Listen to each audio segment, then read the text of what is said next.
राजापूर विधानसभा मतदारसंघात टाइम्स डिजिटलचे प्रतिनिधी राजन बोडेकर यांनी मतदारसंघाचा आढावा घेण्याचा प्रयत्न केलाय। यावेळी त्यांनी सर्वसामान्य मतदारांच्या गाठीभेटी घेऊन त्यांच्या प्रतिक्रिया जाणून घेण्याचा प्रयत्न केलाय। यावेळी विद्यार्थी, रिक्षा चालक, प्रवासी, शेतकरी, व्यावसायिक, महिला वर्ग आदी मतदारांचा कल त्यांनी जाणून घेतला असून नागरिकांनी देखील टाइम्स डिजिटलकडे त्यांच्या प्रतिक्रिया व्यक्त केल्या आहेत।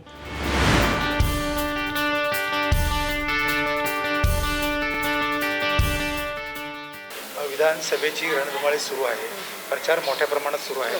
तर या ठिकाणी दोन उमेदवारांमध्ये चुरशीची लढत होणार आहे, राजन साळवी आणि भैया सामंत। तर तुला कुठल्या उमेदवाराला मतदान द्यावं असं वाटेल? माझं असं मत आहे की भैया सामंतना आपण मतदान करणं गरजेचं आहे, कारण की आतापर्यंत त्यांनी जोपर्यंत ते एक त्यांच्याकडे पद नव्हतं तो तरी त्यांनी काही प्रमाणात विकास केलेला आहे, गोरगरिबांपर्यंत ते पोचलेले आहेत। आणि तसंही बघितलं तर तळागाळापर्यंत त्यांनी केलेलं काम म्हणजे त्यांच्या कामाची जी काय प्रवाह आहे तो तळागाळापर्यंत पोचलेला आहे। आणि त्याच्यामुळे मला असं वाटतं की एक वेळ संधी त्यांना देणं गरजेचं आहे आणि ते नक्कीच विकास करतील असं मला वाटतं। तुमच्या गावामध्ये कुठल्या समस्या अजून असं तुला वाटतं की त्या व्हायला हव्यात? मला म्हणजे अजूनही वाटतं की आमच्याकडे आरोग्याची माझं देव्याचोळ गाव आहे आणि तिथे आरोग्याच्या सुविधा होणं गरजेचं आहे, तिथे वाहतुकीची सोय होणं गरजेचं आहे, ST बसेसची जी सेवा आहे ती होणं गरजेचं आहे। त्याचबरोबर शैक्षणिक ज्या सुविधा आहेत त्या तिथे होणं गरजेचं आहे, कारण की मराठी शाळा सोडली तर तिथे कोणतंच हायस्कूल नाही, कॉलेज नाही किंवा कोणतीच अशी सुविधा नाही आहे, तर ते होणं खूप गरजेचं आहे। राजापूर येथील जव्हार चौकामध्ये जे बस स्थानक आहे त्या बस स्थानकामध्ये काही शालेय विद्यार्थिनी आहेत। तर शालेय विद्यार्थिनी ह्या ताईंना विचारूया, ताई इलेक्शन कधी आता? 20 तारीख। तुझं वय किती आता? 18। तुझं इलेक्शन कार्ड तयार झालं? मग तू आता शालेय विद्यार्थिनी आहेस ना, मग तुला असं वाटतं की राजापूरमध्ये शालेय सुविधा म्हणजेच शाळा, कॉलेज किंवा तुला अजून काही शिकायचं असेल त्या सुविधा इथे उपलब्ध आहेत?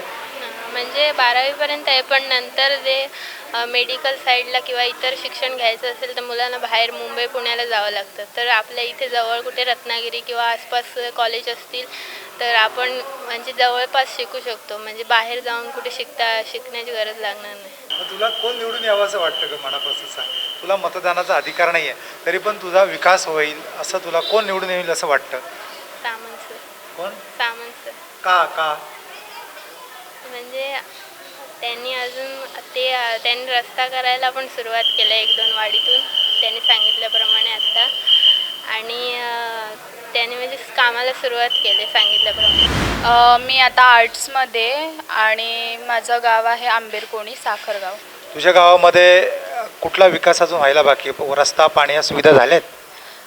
रस्ता पाणी आहे व्यवस्थित, पण गाडीची सुविधा झाली पाहिजे, कारण की मी कॉलेजला जेव्हा येते सकाळी मी 7 ते 8 किलोमीटर चालत येते आणि त्याच्यानंतर मला बस आहे तिकडून। पण जे माझी बहीण आहेत लहान त्याही चालत येतात। परत आता 3:30ची बस आहे, तीही कधी कधी नसते, गाड्यांचा टायमिंगसुद्धा फिक्स नाही आहे तिकडच्या। बरं, एक सांग मला, आता इलेक्शनसाठी राजन साळवी आहेत आणि किरण सामंत आहेत, तर तुला ह्याच्यामध्ये कोण जास्त आवडतात किंवा तुला कोण आमदार झालेला आवडेल? मला सामंत सर वाटतात की ते करू शकतील पुढचा जी प्रगती आहे राजापूरची।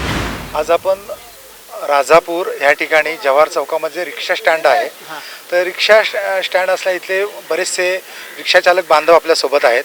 दादा, एक मला सांगा, 20 तारखेला इलेक्शन आहे, बरोबर आहे? राजापूरमधला विकास झालाय का हो? सांगा, तुम्हाला काय वाटतं? नाही, विकास नाही झालेला। आता इलेक्शन आहे, बरोबर? 20 तारखेला वोटिंग आहे, तर तुम्ही काय कराल? मग जो कोण इथे काय करणार जर असेल, इमानदारीने येऊन बाय असं साहेब एक रस्त्याची बाय ही झालेली आहे त्याची दुरुस्ती करून चालू, तर त्याला आम्ही हे करू। इलेक्शनमध्ये निरकून म्हणजे आमच्या राजापूरमध्ये विकासाची इथं कामं कुठली झालेलीच नाहीत, त्यामुळे कुठलं खेडेगावातून पण शहरामध्ये पण एवढं कामं वगैरे काय एवढी काय खास झाली। राजन साळवी उभे आहेत आणि भैयाशेठ सामंत आहेत, बरं, तर तुमचा जास्त हा कोणाकडे असेल? भैया सामंतकडे। कारण ते विकास करू शकतात, कारण ह्याच्यापूर्वी आता 15 वर्षामध्ये काय विकास आमच्याकडे एवढं झालेलं नाही आहे। आता नवीन आम्ही म्हणतो की नवीन कोणतरी उभा राहिलं पाहिजे, ते नवीनातून आपलं कुठेतरी सुरुवात चांगली होत असेल तर आम्हाला वाटतं की भैया सामंत काम करू शकतात। आता या ना, तुमचं गाव कुठलं? आमचं गाव शेडेगाव। शेडेगावामध्ये विकास झालाय का हो? विकास आतापर्यंत काय 15 वर्षामध्ये झालेलं नाही आहे, त्याच्यामुळे आता परिवर्तन जर नवीन आमचे आमदार झाले तर परिवर्तन होऊ शकतं. तर असं किरण सामंत आमचं मत आहे की करू शकतात. तुम्हाला काय वाटतं दादा? मला पण तेच वाटतं. काय वाटतं सांगा ना. हे 15 वर्ष गेली हे राजन साळवी. हे आता तुम्ही इथूनच जाऊन बघा, या राजापुरातनं वरती जाऊन बघा रस्त्याची परिस्थिती काय आहे ती. मग ते खेडेगावाचा रस्ता काय करणार. पण हा नवीनच उमेदवार आहे, त्यांच्याकडून अपेक्षा आहे की ते करू शकतील. आणि त्याच्याबरोबर आमचे खासदारही आता या टायमिंगला आमचे भाजपचे निवडून आले आहेत. त्याच्यामुळे कसं युती आता भाजप आणि शिंदे सरकार यांची आता युती असल्यामुळे आम्हाला वाटतं की ते कामामध्ये तंदुरुस्त चांगले असणार आणि चांगले आहेतच. त्याप्रमाणे ते कामाला एकजुटीने काम करतील या हिशोबाने आम्ही भैया सामंत यांना आम्ही कुठल्या वाटतं की आम्हाला ते निवडून आले पाहिजे. सर्वकडे बघितलं तर किरण सामंतचं नाव सांगतायत की ते निवडून आले पाहिजे असं सर्वजणच म्हणतायत. असं सर्वांचंच मत आहे. म्हणजे राजापूर आता तुम्ही हे बस स्टँड आहे, हे जे तुमचं रिक्षा स्टँड आहे, तिथे महापूर आल्यानंतर फुटापर्यंत पाणी असतं. मग इतक्या दिवसात हा प्रॉब्लेम सॉल्व्ह का होत नाही आहे तुमचा? तेच आतापर्यंत सॉल्व्ह झालेलंच नाही आहे. त्याच्यामुळे नवीन जर आमदार आला तर त्यांचा जो प्रश्न आहे तो सुटू शकता असं त्यांचं मत आहे. म्हणून आता जो नवीन आमदार येईल तो काम करू शकेल असं त्यांचं सर्वांचं मत आहे.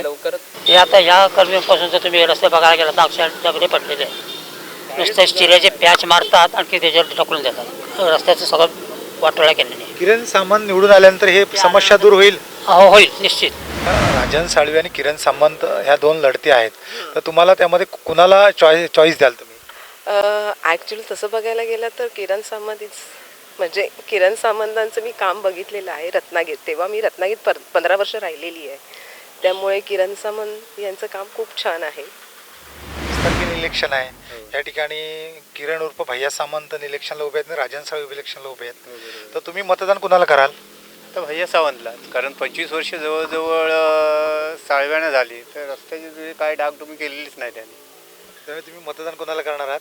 आता भैया सावंतलाच.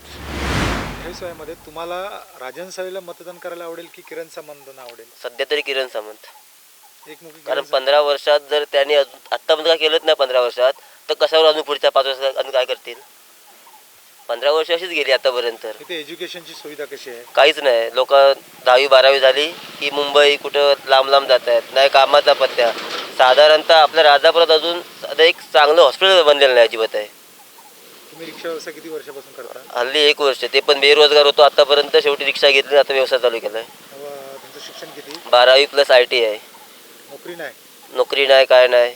पुणे मुंबईला का नाही गेलात? मुंबईत गेलो. मुंबईत राहायचे वांदे सगळी धावपळ नको वाटलं म्हणून पुन्हा आलो इकडे. आपली रिक्षा जिंदाबाद. हो. मग ह्या वेळेला तुम्ही मतदान कोणाला करणार? सामंत. भैया सामंत 100%. आम्ही कट्टर शिवसैनिकच आहोत आता.